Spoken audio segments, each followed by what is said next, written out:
আপনি জানেন কি প্রতি ১০ জন মানুষের মধ্যে অন্তত একজন মানুষ কৃমির সমস্যায় ভোগে এবং কৃমির ওষুধ সঠিকভাবে খাওয়ার পরেও আবারও কৃমির সমস্যা চলে আসছে, যার কারণে আপনার শিশু এবং আপনি অস্বস্তিতে পড়ছেন, কি করবেন ভেবে পাচ্ছেন না। কৃমির ওষুধ খাওয়ার পরেও সে ওষুধ কাজ না করার কারণ কেন বারবার কৃমির প্রবলেম হচ্ছে সেটা জানতে হলে কয়েকটি গুরুত্বপূর্ণ পয়েন্ট আপনার জানা অত্যন্ত জরুরি। তার মধ্যে সবথেকে গুরুত্বপূর্ণ হচ্ছে কৃমি কিন্তু আমাদের পেটে এমনি এমনি তৈরি হয় না, সেটা বাইরে থেকে আপনার বডিতে ঢুকে বডিতে থাকা যে স্মল ইন্টেস্টাইন সেখানে সেটা বংশ বিস্তার করে আলটিমেটলি আপনি কৃমির সমস্যায় পতিত হন। কৃমি সব থেকে বেশি পছন্দ করে উষ্ণ এবং আর্দ্র পরিবেশে থাকতে, যেখানে আলো বাতাস কম যায়, যেখানে পয় নিষ্কাশন ব্যবস্থা রয়েছে বা টয়লেট রয়েছে। এই জায়গাগুলোতে কৃমির ডিম বা কৃমির লার্ভা বেশি সময় বেঁচে থাকে। অপরিষ্কার হাত এবং যাদের নখ বড়, সেই নখের নিচে কৃমির লার্ভা লম্বা সময় বেঁচে থাকে। বিশ্বে একমাত্র একটি ডিম যেটা আমরা রান্না করা ছাড়া খাই, সেটা হচ্ছে কৃমির ডিম। একটা মানুষ প্রতিদিন এত পরিমাণ কৃমির ডিম খেয়ে থাকে, আমরা যদি খালি চোখে দেখতে পেতাম তাহলে আমরা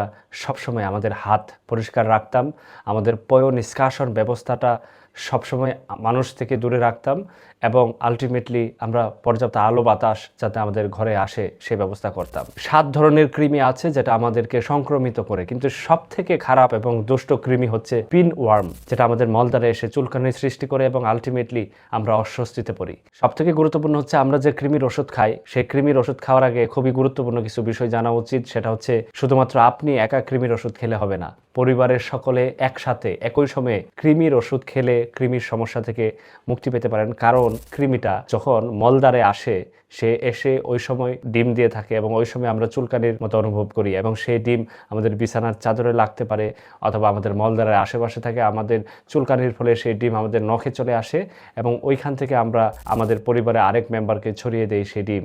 আপনি কৃমির সমস্যায় ভুগছেন কিনা সেটা কিভাবে বুঝবেন? 1 নম্বর হচ্ছে আপনার মলদ্বার চুলকানি হবে। 2 নম্বর হচ্ছে আপনার পেটে সবসময় অস্বস্তি অথবা পেট ভরা ভরা অথবা অরুচির মতো প্রবলেম তৈরি হবে। কিছু কিছু ক্ষেত্রে হঠাৎ করে ওজন কমা অথবা বমি বমি ভাব তৈরি হতে পারে। অনেক ক্ষেত্রে হুকওয়ার্ম নামক এক ধরনের কৃমি আছে। এই কৃমি কিন্তু আমাদের বডি থেকে রক্ত চুষে নেয় এবং এটা লম্বা সময় সংক্রমিত অবস্থায় থাকলে আমাদের রক্ত স্বল্পতা দেখা দিতে পারে। কৃমির সমস্যা থেকে মুক্তি পেতে হলে আপনি কি করবেন? 1 নাম্বার করণীয় হচ্ছে যে খাবার খাবেন অথবা খাবার আগে ভালোভাবে 20 সেকেন্ড ধরে আপনার হাত পরিষ্কার করতে হবে। আপনার হাতের নখের ফাঁকে এগুলো পরিষ্কার করতে হবে সাবান দিয়ে। 2 নম্বর হচ্ছে প্রতি সপ্তাহে নখ কাটতে হবে। পরিবারের সকলকে এটা প্র্যাকটিস করাতে হবে।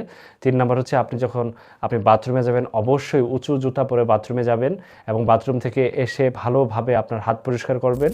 নখ কামড়ানো থেকে বিরত থাকবেন। ফল বা শাকসবজি সেটা খেতে চাইলে অবশ্যই ভালোভাবে ধুয়ে সেটা খেতে হবে। যদি আপনার মলদ্বার চুলকানি হয় বা পিনওয়ার্ম হয়, সেক্ষেত্রে অবশ্যই আপনি যখন ওষুধ খাবেন, সেই কৃমির ওষুধ খাওয়ার পরে বা পরের দিন আপনি আপনার বিছনার চাদর, আপনার লুঙ্গি বা ব্যবহৃত যে কাপড় সেগুলো অবশ্যই ধুয়ে দিতে হবে। কৃমির ওষুধ সব থেকে ভালো কোনটা? কৃমির ওষুধ 100% কাজ করে না, তবে অ্যালবেন্ডাজোল 90%-এর বেশি কাজ করে।